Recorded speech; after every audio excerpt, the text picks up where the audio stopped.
The World Series of Bowling on ESPN is brought to you by Pepsi, the official soft drink of bowling.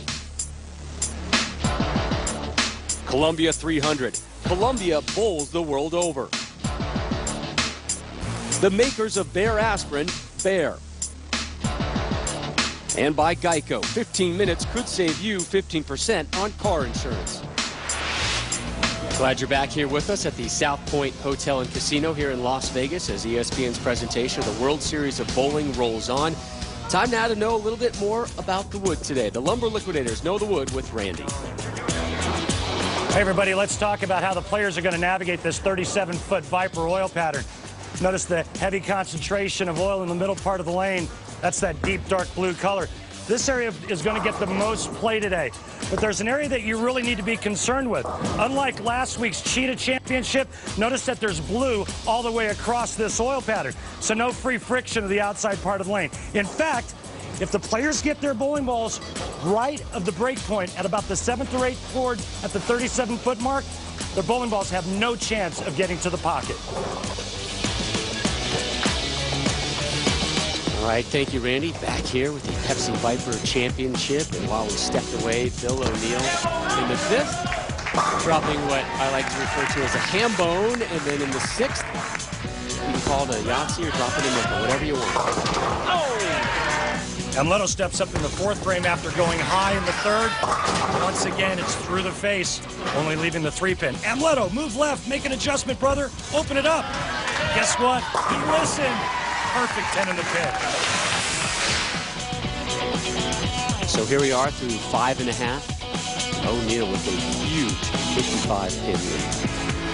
Lucelli, bottom of the 6th. Working off a strike in the 5th.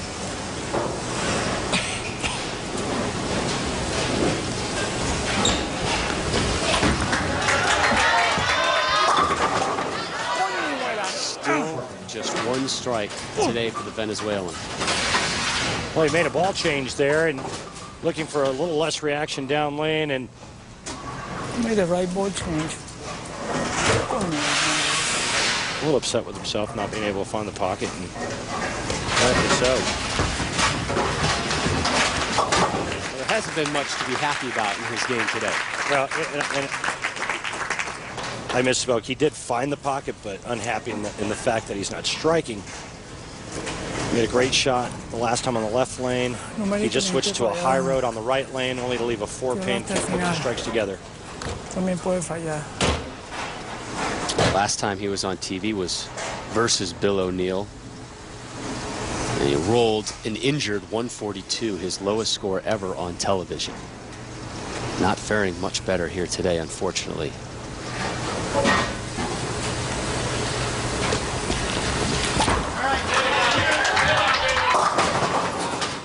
Heavy.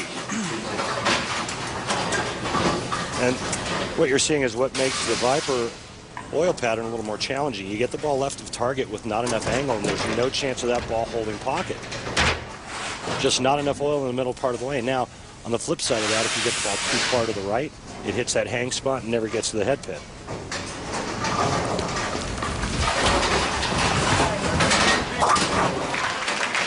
You're watching the top 5 finishers through qualifying here at the Pepsi Viper Championship. We look at the rest of the top 16. That crawl coming their way underneath us. And we'll focus now to Bill O'Neill and Randy with a 58-pin lead through 6.5. It clearly isn't a completely done deal that O'Neill's going to move on, but he's firmly in control.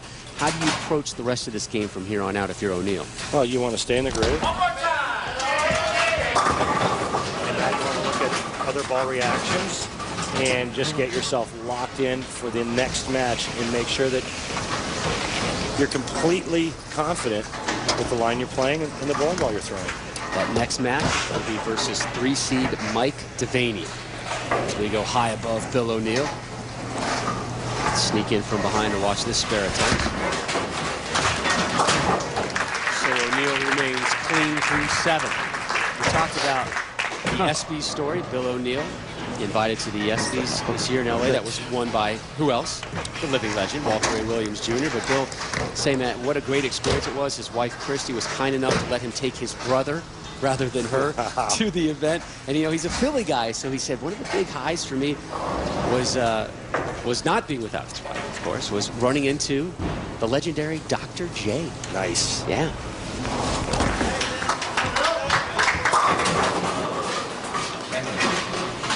So after that string of 5 strikes in a row for O'Neal, he's now facing back-to-back spares.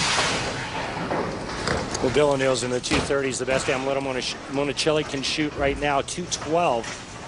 Bill's just looking to fill frames with marks, and he will advance.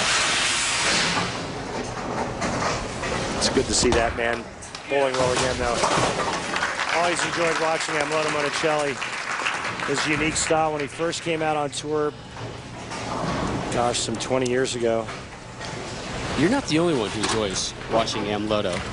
If you take a look at the fans in attendance, usually when Amleto's bowling, a preponderance of fairly attractive women seem to be in the area.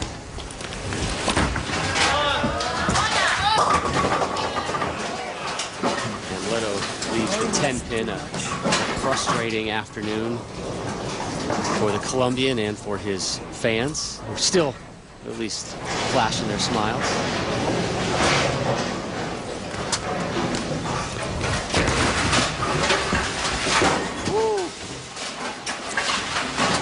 Skinny jeans didn't fit there as he misses the spare conversion and an open frame in the 8th for Amleto.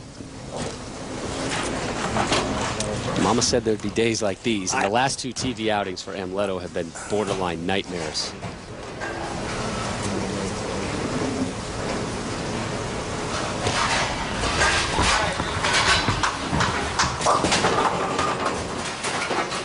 This is the pocket there, and this one just being gift wrapped for Bill O'Neal.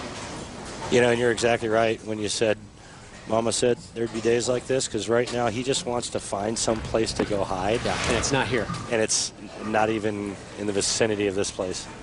So O'Neal, sitting down, will move on to match number 2. And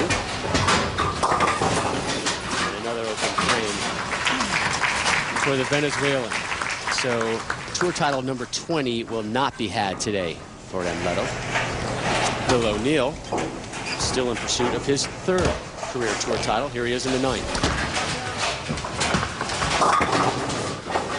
Now after that streak of strikes, it's been nothing but spares for O'Neal. Again, he may be doing some dabbling and some experimenting. Yeah, well, he hit the pocket 2 times right after the 5-bagger. This is the first ball that's actually missed the pocket the entire game. Cleans that one up. So O'Neal will move up the step ladder. 4 seed taking care of the 5 seed. Up next, number 3 seed Mike Devaney takes to the lanes. Hopefully it's not lane number 32, which had his number this week. We'll explain that when our coverage of the World Series of Bowling's Pepsi Viper Championship returns to Las Vegas.